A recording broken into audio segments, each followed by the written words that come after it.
Kashmir news में एक बार फिर आपका खैर मकदम है। बीजेपी के कौमी तर्जुमान शाहनवाज हुसैन ने कहा कि बीजेपी का मकसद कश्मीर में इंतखाबात जीतना और कश्मीर की तरक्की के लिए काम करना है। उन्होंने कहा कि वो खानदानी राज और रिश्वतखोरी से पाक कश्मीर बनाना चाहते हैं। महबूबा मुफ्ती के घर में नजरबंदी के हवाले से शाहनवाज हुसैन ने कहा कि उन्हें भी पुलवामा जाने की इजाजत नहीं दी गई। वाज़ेह है कि वो डीडीसी इंतखाबात की तशहीर के सिलसिले में कश्मीर में है। चुनाव जीतने का है, D for development, D for dynasty मुक्त कश्मीर और सी फॉर करप्शन मुक्त जम्मू कश्मीर। लेकिन जो गुपकार गैंग के लोग हैं, हमारी ताकत से घबरा कर इकट्ठे हो गए हैं। ये सब एक डायनेस्टी पॉलिटिक्स करने वाले लोग हैं। एक नेहरू गांधी ख़ानदान के लोग हैं, दूसरे अब्दुल्ला ख़ानदान के लोग हैं, एक मुफ्ती साहब के ख़ानदान के लोग हैं। ये लोग 2 दिन मेहनत करते हैं, 4 दिन आराम करते हैं, सिर्फ बहाना तलाशते हैं, जनता के बीच में नहीं जाते। बीजेपी की बढ़ती ताकत से घबराहट है उनके अंदर। जब वहाँ चुनाव है तो एक दिन पहले जाकर माहौल ख़राब करेंगी। वहाँ इंतजाम करना है, पुलिस को बूथों पर फोर्स भेजना है, वोटिंग करानी है। चुनाव के एक दिन पहले तो उस इलाके में कैसे। मरकजी वज़ीर ममलिकत डॉक्टर जितेंद्र सिंह ने कहा कि जम्मू कश्मीर हिंदुस्तान का टूट हिस्सा है।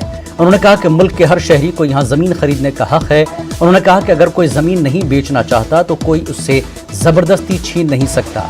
जितेंद्र सिंह ने सियासी जमातों पर गलत अफवाहें फैलाने का इल्ज़ाम लगाया। उन्होंने कहा कि ये जमातें जम्मू कश्मीर के अवाम के लिए फिक्रमंद नहीं है। वो उधमपुर में डीडीसी इंतखाबात की तशहीर के सिलसिले में खिताब कर रहे थे। नहीं बदलते तो क्या तुम चाहते कि तुम कितने बाकी तो सारी रिजर्वेशन तुम अच्छा एक और प्रॉब्लम करने की कोशिश की आदमी नहीं तो ये जमीन ना लेगा थोड़े पगार लेगा। एक सारे बड़े कदावर नेता और एक्टिविया जम्मू कश्मीर आम से वो सारे तो सारे मारे जाए भी पूछा बैठा भाई गल ये है इन्हें एक गल ये ध्यान नहीं रही। जिस दिन जम्मू कश्मीर आम सेल होना ना बगोबली सारे को पहले इधर को दान होना जबरदस्ती जबर खरीदने वाली गल है तो पहले इधर बिकने। पीपल्स कॉन्फ्रेंस के चेयरमैन सज्जाद गनी लोन ने तारतपुरा और रामहाल में वर्कर्स कन्वेंशन से खिताब किया। उन्होंने कहा कि लोग पीपल्स अलायंस के साथ हैं। उन्होंने कहा कि पीपल्स अलायंस के उम्मीदवार शानदार जीत दर्ज करेंगे। उन्होंने लोगों से तलकीन की कि वो गुपकार अलायंस के उम्मीदवारों के हक में अपना वोट दें।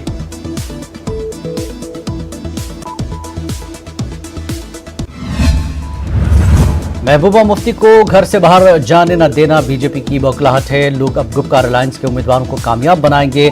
इन बातों का इजहार डीडीसी उम्मीदवार मंजूर अहमद गनाई ने सतोरा तराल में इंतखाबी रैली से खिताब में किया। गनाई ने बताया कि आरिफुल को आज तक नजरअंदाज किया गया है।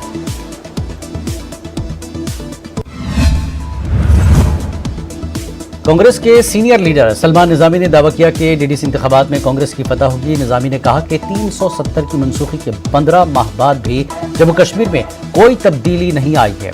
निजामी ने कहा कि जम्मू कश्मीर ने रोजगार, जमीन और रियासत का दर्जा खोया और मिलिटेंसी बढ़ रही है। जो है नए नए मुद्दे ला रही है, लोगों का ध्यान हटाने के लिए, जैसे रोशनी हो या कोई और है। सबको मालूम है किसने फौज की ज़मीनें खाई, कौन गुलमर्ग लैंडस्केप में एक्यूज्ड है। वो तो भाजपा के सीनियर जो पोजीशंस में है आज सरकार में वही लोग हैं। दूसरा जो है, इनसे पूछिए कि 370 हटने के बाद आपने जो दावा किया था कि कश्मीर में आतंकवाद जो है ख़त्म हो जाएगा। HMT में 2 सैनिक शहीद हुए से हैं, LOC में जो है गोलाबारी चल रही है। और दूसरी बात जो है, नौकरियां, हमारी नौकरियां इन्होंने छीनी, हमारी ज़मीन इन्होंने छीनी, हमारे हकूक इन्होंने छीने, हमारी स्टेट इन्होंने छीनी। और आज देखिए लद्दाख में चाइना पीछे हटने का नाम नहीं ले रहा। तो क्या कामयाबी मिली इनको? 15 महीने हो गए 370 हटे हुए, क्या अचीवमेंट है? जिला हेडक्वार्टर रामबन के 2 हलकों के लिए कांग्रेस के उम्मीदवारों ने कागजात नामजदगी दाखिल किए। रामबन ए हल्का इंतखाब से अरुण सिंह राजू और रामबन बी हल्के से कृति लता ने फॉर्म जमा कराए। बड़ी तादाद में लोगों ने रैली की शक्ल में ARO दफ्तर पहुंचकर अपने उम्मीदवारों के हक में नारेबाजी की। उम्मीदवारों ने बुनियादी सतह के मसाइल हल करने का यकीन दिलाया। अभी भी जरूरत है। वोटर NFC का जो पैसे हैं लोगों के, वो अभी तक उनको पेमेंट नहीं हो रही है। नरेगा की पेमेंट नहीं हो रही है उनको। जो लोगों को घर मिल रहा है वो इतनी परेशानी से उनका बिल उनको पैसे मिलते हैं कि कोई हिसाब ही नहीं है। लोगों के साथ डायरेक्ट कनेक्टिविटी है और हम इन इश्यूज़ पे लोगों के साथ हैं। और मैंने पहले ही बोला कि जैसे ही इलेक्शन खत्म होता है, हम इलेक्शन में हारे या जीते, ये जो बिजली का इशू है इसके लिए हम सड़कों पे उतरेंगे और लोगों के लिए फाइट करेंगे। मैंने देखा कि हर एक पंचायत में बिजली की प्रॉब्लम है, पानी की प्रॉब्लम है, और ये रोड कनेक्टिविटी नहीं है, एजुकेशन प्रॉब्लम है। तो मैं इन प्रॉब्लम्स को मतलब लेकर चलूँगी कि मुझे इन प्रॉब्लम से सारे कैंडिडेट हमने नौजवान और पढ़े लिखे उतारे हैं और जहां तक हमारी रणनीति यही रहेगी कि डेवलपमेंट, अमन शांति भाईचारा और डेवलपमेंट। अपनी पार्टी के आरिफुल से उम्मीदवार अब्दुल सलाम मलिक ने सैयदाबाद, पुस्तना और गुलशनपुरा गुजर बस्ती इलाकों में अपनी इंतखाबी मुहिम जारी रखी। पार्टी के जिला सदर गुलाम मोहम्मद मीर भी उनके साथ मौजूद रहे। मीर ने पीडीपी पर निशाना साधते हुए कहा कि तराल में 10 सालों तक पीडीपी का एमएलए रहा, लेकिन यहां तामीर और तरक्की नहीं हुई।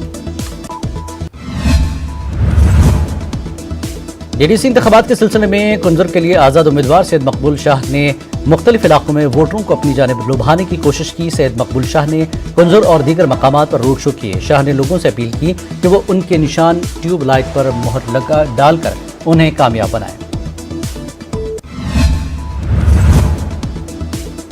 डीडीसी इंतखाबात के सिलसिले में कुंजर के लिए बीजेपी उम्मीदवार फिदा हुसैन ने मुख्तलिफ इलाकों में वोटरों को अपनी जानिब लुभाने के लिए रैलियां मुनक्किद की। फिदा हुसैन ने कुंजर और दीगर मकामात पर रोड शो भी किए। इनमें काफ़ी तादाद में लोगों ने शिरकत की। फिदा हुसैन ने लोगों से अपील की कि वो बीजेपी को कामयाब बनाएं। नेशनल कॉन्फ्रेंस के सूबाई सदर से तौकीर ने कहा कि गुपकार अलायंस सिर्फ डॉक्टर फारूक अब्दुल्ला और महबूबा मुफ्ती का इत्तेहाद नहीं, बल्कि ये कश्मीरी लोगों का अपने हुकूक वापस लेने के लिए किया गया इत्तेहाद है। उन्होंने कहा कि ये इत्तेहाद डीडीसी इंतखाबात के बाद भी रहेगा।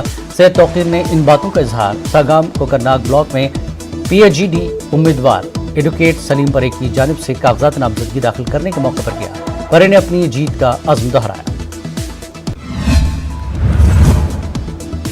अपनी पार्टी के सीनियर लीडर अब्दुल रहीम राथर ने कहा कि डीडीसी इंतखाबात में अपनी पार्टी के उम्मीदवार अच्छी कारकर्दगी के साथ पाते होंगे। अनंतनाग के सागाम इलाके में पार्टी उम्मीदवार अनीसुल इस्लाम की जानिब से कागजात नामजदगी दाखिल करने के बाद राथर ने इन बातों का इजहार किया।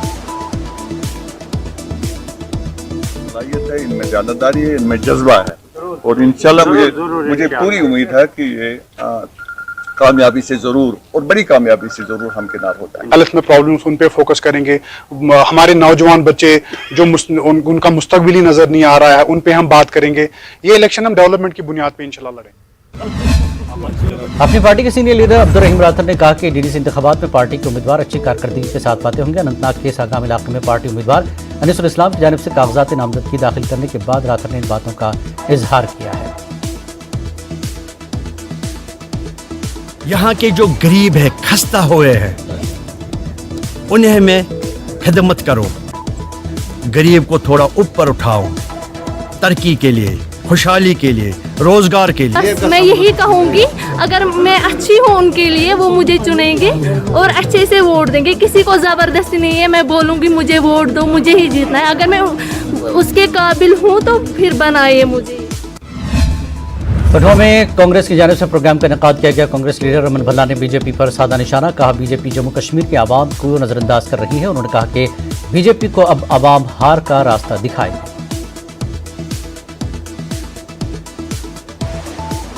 पुराने विधायकों को वेंटिलेटर का काम देके ताकि थोड़े से सांस ले ले। सांस उनके निकल चुके हैं और ये सिर्फ महाभारत का युद्ध है, इनको मारने की जरूरत नहीं। जो चुनाव थे बीडीसी काशी से ज्यादा नहीं जीत पाए, उस वक्त भी प्रधानमंत्री इनके साथ था, उस वक्त भी प्रचार था। आज तो डीडीसी के चुनाव के बाद लोग महसूस करते हैं रोजगार कोई नहीं, जमीनें छीनने के लिए पूरे कदम यहाँ पे उठा रहे हैं। कहीं पे भी गरीब आदमी हो, गरीबी रेखा के नीचे रहने वाले लोग हों, उनको राहत कहीं नहीं। सिर्फ जब टीवी में देखो तो बहुत हीरो दिखाई देते हैं, 15 लाख 20 लाख करोड़। जब जमीनी स्ताबे गरीब आदमी के घर में जाओ, ये -0 दिखाई देते हैं। अनुराग ठाकुर क्या करें। खबरों का सिलसिला जारी रहेगा एक ब्रेक के बाद।